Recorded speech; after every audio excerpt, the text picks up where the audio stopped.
Hello students and welcome back to channel Siraj Shaikh degree study. आज cash budget का lecture number 3 होगा जिसमें हम कवर करेंगे नए points of cash budget. Start करेंगे आज का क्लास।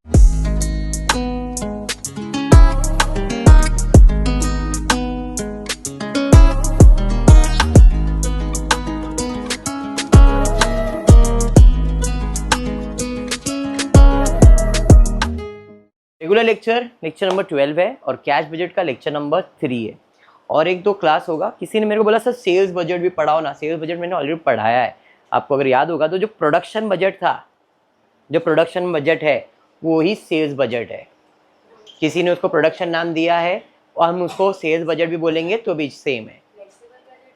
फ्लेक्सिबल बजट के बाद प्रोडक्शन बजट हुआ है, कॉस्ट बजट जिसको बोलते हैं। हाँ, cost budget, production budget, sales budget same एक ही नाम से। उसके अंदर सब चीज़ें फॉर्मेट सब करवा दिया है और ये कैश बजट। इतना ही तुमको बजट में, तुम तुम्हारा टेक्स्ट बुक ओपन करो, तुमको ऐसा लग रहा है ना सर ये कुछ नया है, मेरे को बोल दो मैं वो करवा देता हूँ।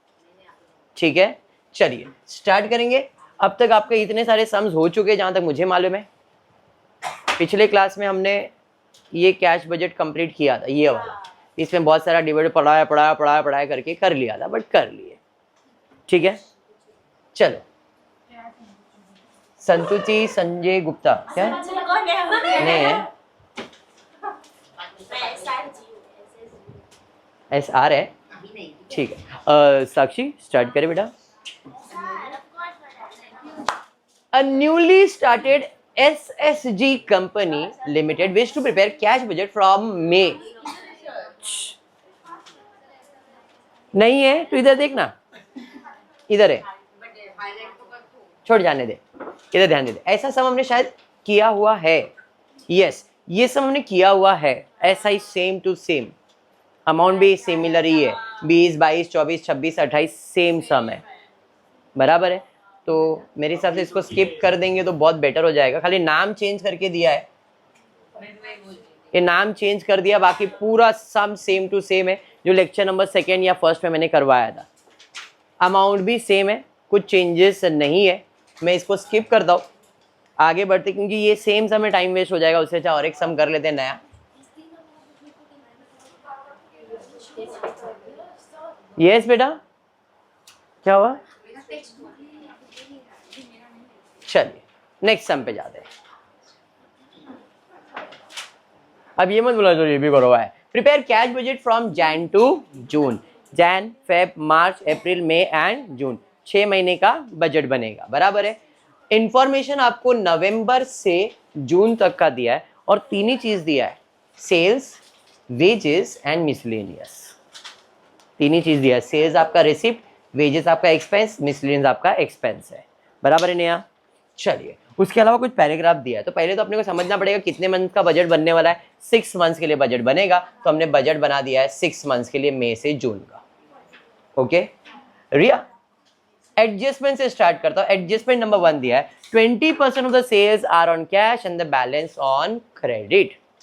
The firm has a gross margin of 25% on sales. 50% of the credit sales are collected in the month following the sales, 30% in the second month, 20% in the third। सब एडजस्टमेंट सेल्स से रिलेटेड है।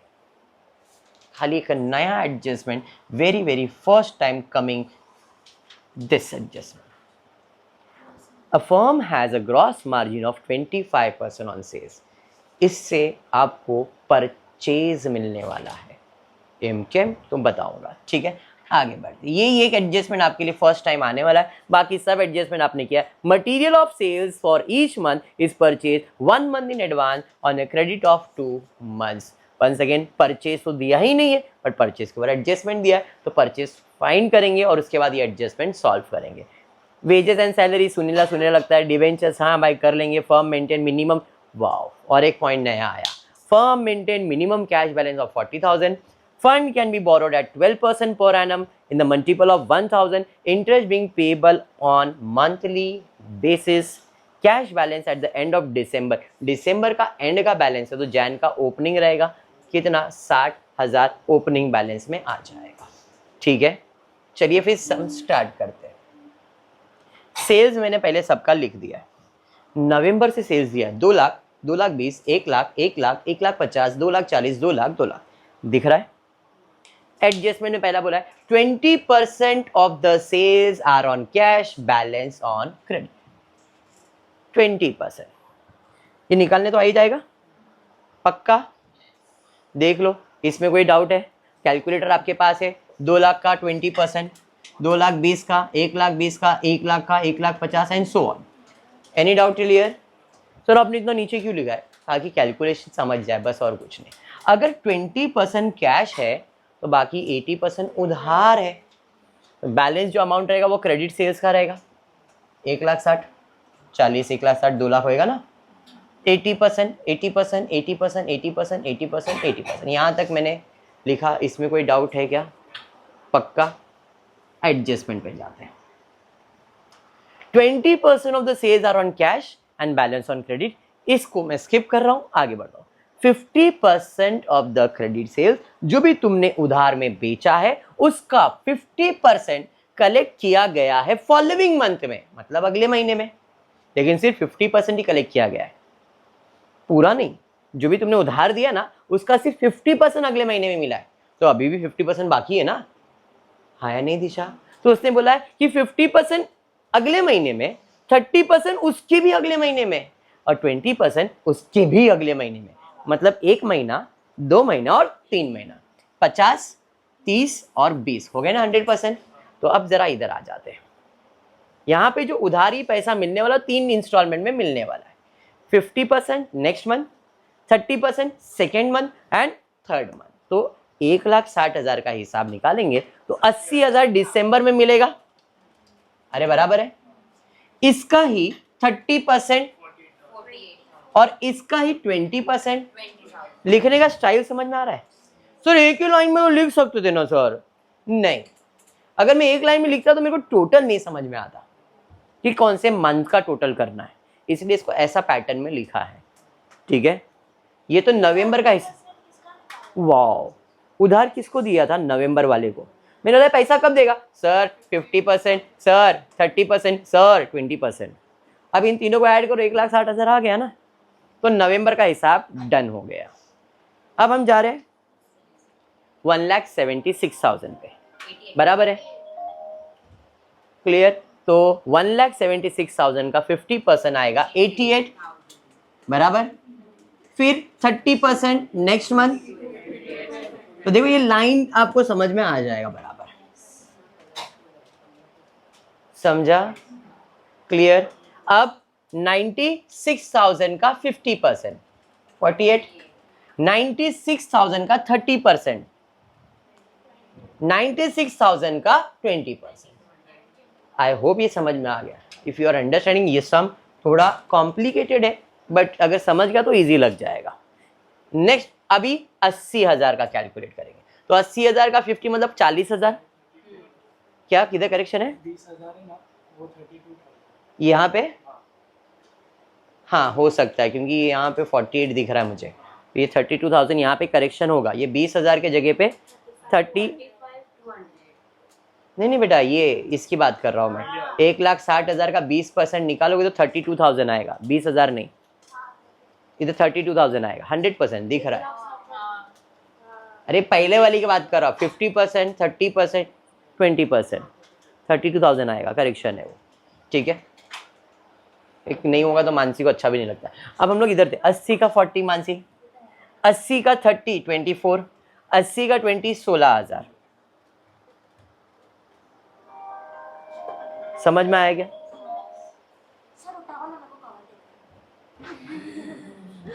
चलिए बेटा cover देख ले। Done है इतना? अभी 1,20,000 का 60,000, 1,20,000 का 36,000, 1,20,000 का 24,000। अरे बराबर। 1,92,000 का हाफ 96, 1,92,000 का 30%, आगे 20% नहीं लिखूंगा मैं। 1,60,000 का 80, बस इतना ही आएगा। समझ में आया? बाउंसर गया। 1,60,000 का मंथ वाइज जाएंगे ना अपन, तो मंथ वाइज लिखोगे तो आपको सब समझ में आएगा। अब सवाल ये है कि सेल से मैंने कितना पैसा जैन में कलेक्ट किया, क्योंकि मेरे को नवंबर दिसंबर का टोटल नहीं करना है, जैन का टोटल करना है। तो जैन के टोटल के लिए मैं कौन सा अमाउंट लिखने वाला हूँ। ये पैसा मिला, ये पैसा मिला, ये और ये जो बॉक्स बना है इतना ही टोटल में आने वाला है। अरे समझा? तो 88,000, 48,000, 24,000 समझ में आया? इधर 32,000 है, इधर 32 है, तो 48, 52, 32 एंड 32 1,64,000। तो यहाँ पे करेक्शन आएगा 1,64,800। समझ में आ गया? ये करेक्शन क्योंकि यहाँ पे 20,000 है उसकी वजह से करेक्शन है। डन। अमाउंट में चेंजेस आ सकता है। 1,34,000, 1,51,000 देख लो, टोटल करो, दूसरा टोटल करो। यहां तक समझ में आ गया? अब ये जो सेल्स है हम लोग रिसिप्ट साइड पे लिखेंगे। समझ में आया? तो रिसिप्ट साइड पे मैं लिख रहा हूँ सेल्स का अमाउंट कितना आया भाई, सेल्स का पैसा। तो फर्स्ट मंथ में आपको आया है 1,60,000। 1 लाख इधर चेंज आया तुमको, कितना है? 1,64,800 जो भी अमाउंट है, 1,64,800। ठीक है, नेक्स्ट उसके बाद तो सब सेम है। Any doubt till here? हमने सेल्स का काम तो फिट कर दिया। अब सेल्स के बाद फाइंड कर रहा हूं परचेज। अब परचेज कैसे फाइंड करेंगे? तो क्वेश्चन में the firm has a gross margin of 25% on sales.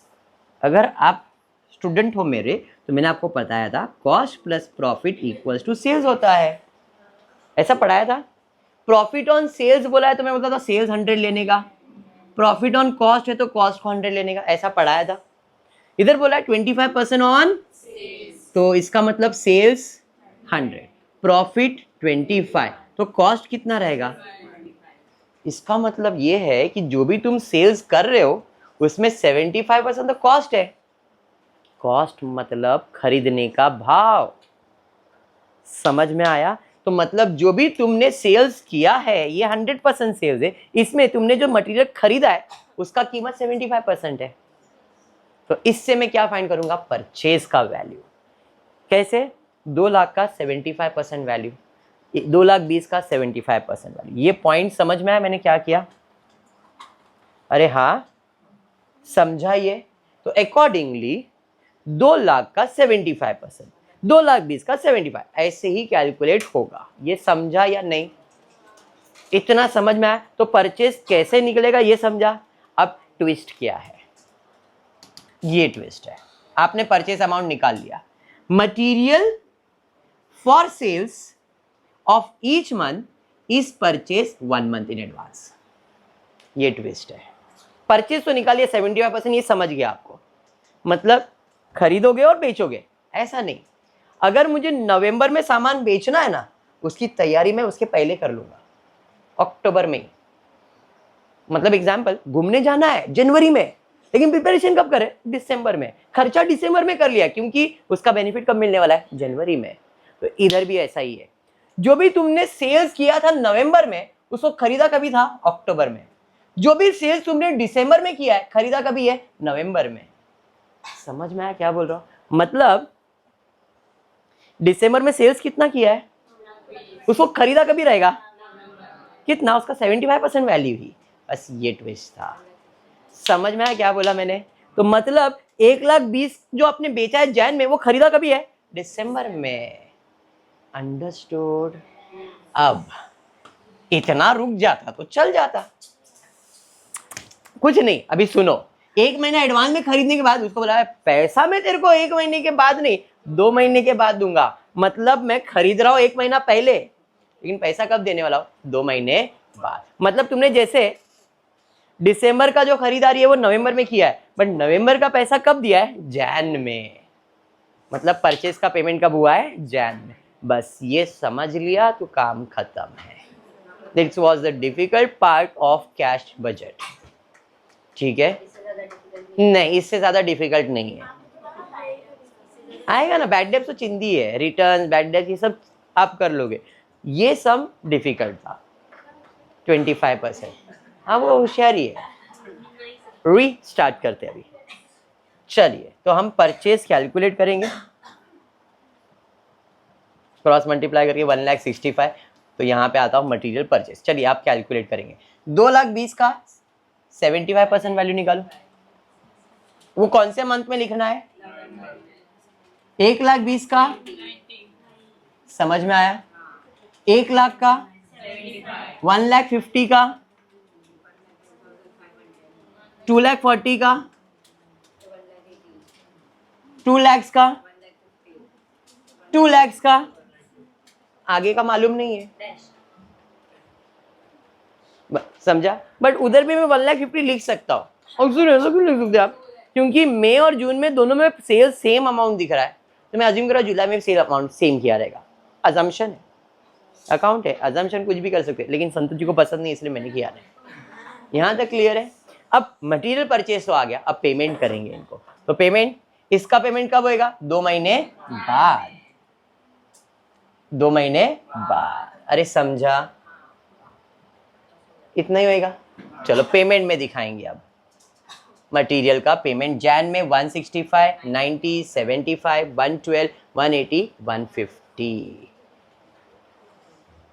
तो आपने इस सम का 80% पॉइंट क्लियर कर लिया, अभी भी 20% बाकी है। इतना समझ में आ गया? सेल्स एंड परचेज का कंसेप्ट क्लियर है? दिशा लाइट नहीं है क्या? अच्छा एसी बंद है, गर्म क्यों हो रहा है? इतना समझ में आ गया? चलिए अब आगे बढ़ते हैं। हमने पॉइंट नंबर 2, 3, 4, 5 खत्म कर लिया। Point number 6, wages and salary are paid after 1/3 month. इसका मतलब मुझे सिर्फ संतोषी बताएगी। संतोषी बोला है, वाह वाह वाह, बीमार में ज्यादा दिमाग चलता है। Wages and salary are paid after 1/3 month. Wages and salaries are paid after 1/3 month. बस ये पूछा मैंने, इसका मतलब मैंने सिर्फ इसका ही मतलब पूछा है, वेजेस लिख दिया मैंने। देख लिया? अब बोल रही है, बोल। हाँ ऐसे किया, ये क्वेश्चन है wages. Wages and salaries are paid after 1/3 month.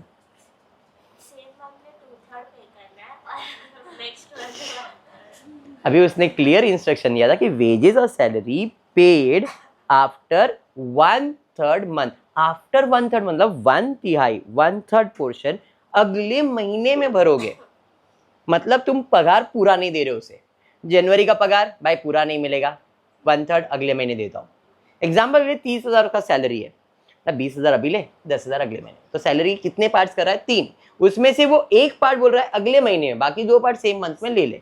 तो यहाँ पे हमको क्या करना है, सेम मंथ में कितना देना है? 2/3, और 1/3 कितने मंथ में देने का है? नेक्स्ट मंथ में। समझ में आया क्या? समझाइए। तो इसका मतलब नवंबर का जो इसका पगार है 30,000, उसमें से उसको सिर्फ 20,000 ही सेम मंथ में दिया रहेगा, बाकी कभी दिया रहेगा? दिसंबर में। मेरे लिए वो भी इंपॉर्टेंट तो नहीं था, बट वर्किंग है तो बना देता हूं। अरे समझाइए, बराबर 30,000 का 1/3 सॉरी 2/3 20,000, बाकी कभी आएगा? अगले महीने में। समझाइए। तो यहाँ पे आ जाएगा 20,000 सॉरी 24,000 का 2/3 वैल्यू 16,000, बाकी जो बच गया वो अगले महीने में। अंडरस्टूड? बस ये कैलकुलेशन। अब टोटल मुझे बताओ वेजेस का पेमेंट कितना? तो वेजेस ये नहीं काउंट, 20 और ये जो बॉक्स पूरा बना है, आपको सिर्फ ये पिंक और जो ब्लू दिख रहा है वही ऐड करना है। समझाइए। तो जैन से चालू करता हूँ, 26, 24, 24, 28, 28 एंड 27। तो ये आपका टोटल आएगा पेमेंट में। अरे समझा? वेजेस एंड सैलरी का पेमेंट जैन में कितना है? 26, 24, 24, 28, 28 एंड 27। डन है? डन? अभी कुछ बचा नहीं। Expenses are paid after 1 month. बहुत सिंपल है, एक्सपेंसेस दिख रहा है 1 महीने के बाद। ऐसा है एडजस्टमेंट तो मजा आता है। वर्किंग भी नहीं होना, सीधा 1 महीने के बाद। नवंबर का दिसंबर, दिसंबर का जैन, दिसंबर का जैन, मतलब 27,000 से पेमेंट चालू हो जाएगा। तो यहाँ पे पेमेंट दिखा रहा हूं मैं। एक्सपेंसेस जैन में कितना? 27, 21, 30, 24, 27, 27। अरे समझा? क्लियर है? फिर आगे बढ़ते हैं। Debenture worth 40,000 way sold in Jain. Sold मतलब बेचा ना, बेचेंगे तो पैसा, क्योंकि सिर्फ पैसे के बारे में सोचना है। तो जब पैसा आएगा तो रिसिप्ट साइड पे कौन से महीने में, जैन के महीने में। कितना पैसा आया, 40,000। Last adjustment, firm maintain minimum cash balance 40,000, कम से कम 40,000 रुपये होना चाहिए अपने पास।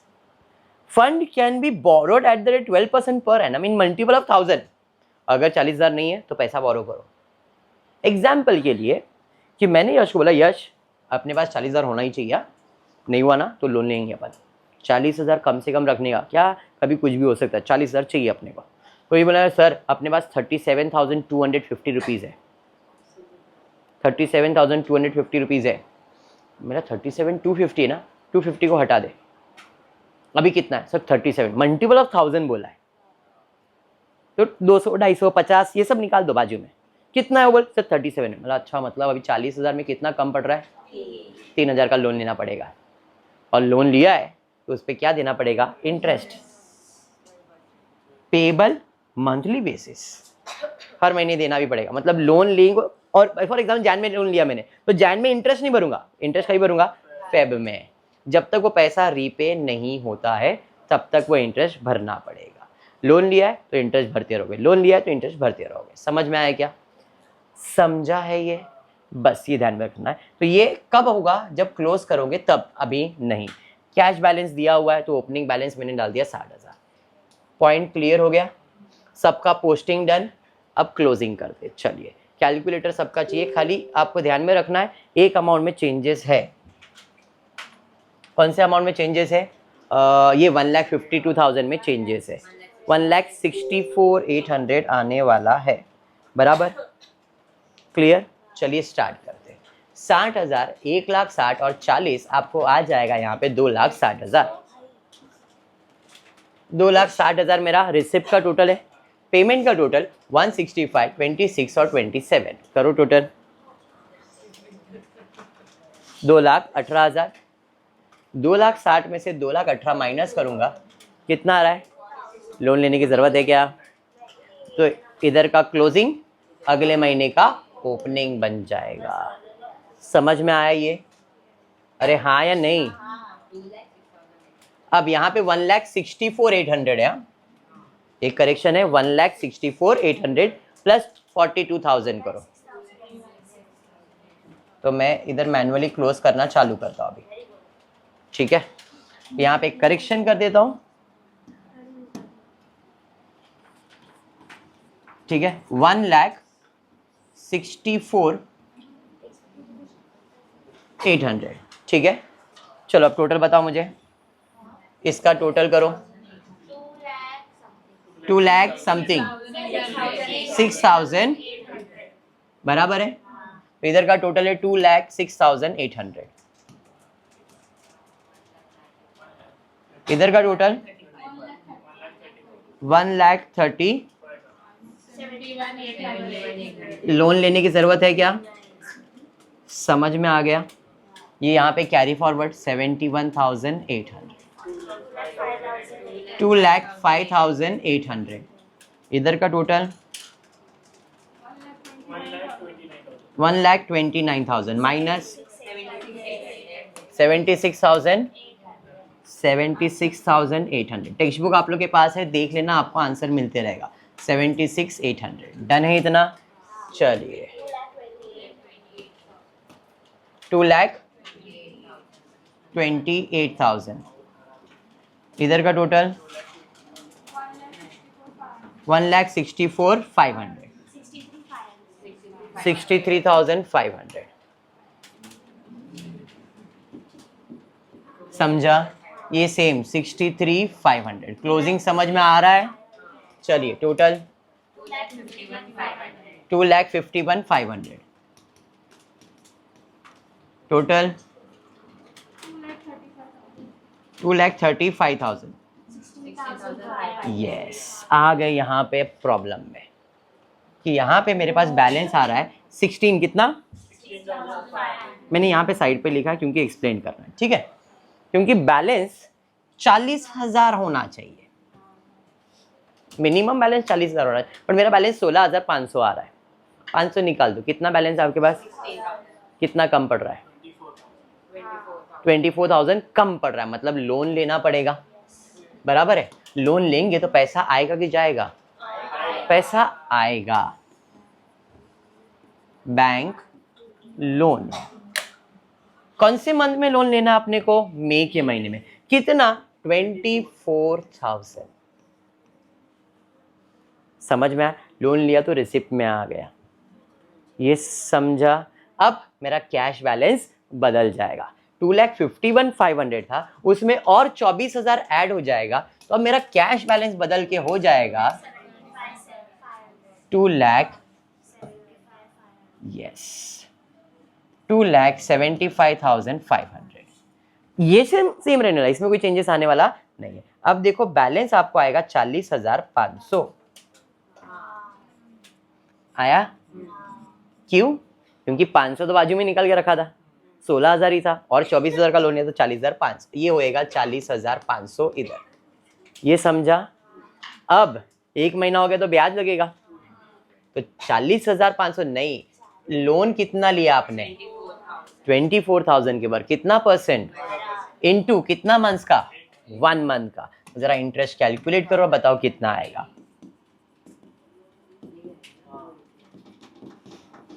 कितना?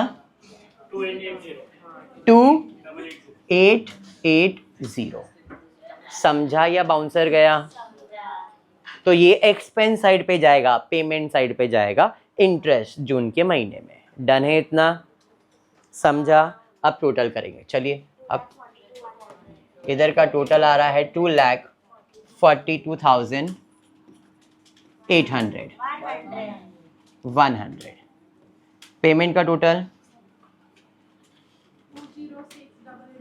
206,880 माइनस करेंगे 35,000, तो भाई 35,220, 220 निकाल देंगे तो बचा कितना तुम्हारे पास? 35। कितने का लोन लेना पड़ेगा? वापस से इधर 5,000 का क्या करोगे? लोन लोगे। अरे समझा? लोन लोगे तो अमाउंट बदल जाएगा। अब इस कसम से बोल रहा हूँ क्या छोड़ो यार, इतना कौन कांपता है यार। इधर 5,000 ऐड करोगे 2,47,000, 2,47,100 माइनस करोगे, अब आपको बैलेंस आएगा 40,220। सम इज कंप्लीट। अब आगे इंटरेस्ट अपने को देखना ही नहीं है, क्योंकि इंटरेस्ट तो इतना ही आएगा। पॉइंट समझ में आया? क्लियर है? अभी जो क्लोजिंग में सिर्फ लोन लेने के बारे में डिस्कशन हुआ है कि आपने लोन लिया है। कभी कभी ऐसा आएगा, करवाऊंगा, ऐसा आएगा कि भाई 40,000 मिनिमम बैलेंस चाहिए। अगर 40,000 से ज़्यादा आ गया, जैसे यहाँ पे आया ना 70,000, 76, 63 आया, तो मिनिमम 40, मैक्सिमम 50 रखो। उसके ऊपर अगर पैसा आपके पास है तो इन्वेस्ट कर दो। मतलब ट्विस्ट एंड टर्न्स क्या हो सकता है ये, तो इन्वेस्ट करेंगे तो पैसा जाएगा और उसके बदले अपने को क्या मिलेगा? इंटरेस्ट मिलेगा। जैसे लोन लिया, इंटरेस्ट पे किया, इन्वेस्ट करोगे तो इंटरेस्ट आएगा। बस ये मतलब एक ही क्वेश्चन में दोनों चीज भी हो सकता है, लोन लेना भी पड़ सकता है और इन्वेस्ट भी करना पड़ सकता है। पॉइंट क्लियर है? अगर आप इतना समझते हो तो कैश बजट हो जाएगा, and this will help you in your CA final exam also. CA final exams अगर आप कर रहे हो तो डेफिनेटली ये चीज आपके फाइनल्स के एग्जाम्स में आपको दिखेगा। ठीक है? अब यहाँ पे इंटरेस्ट का रेट और ये डिफरेंस आया, उसका वजह है ये अमाउंट में मिस्टेक है, तो सब कैलकुलेशन मिस्टेक हुआ है। डन है? समझ में आया यहाँ तक? चलिए, आज का क्लास इतना ही रहेगा। होपफुली वीडियो पसंद आया तो प्लीज वीडियो को लाइक कर देना, फ्रेंड्स ग्रुप में शेयर करना, चैनल को सब्सक्राइब करना। Thank you for watching the video.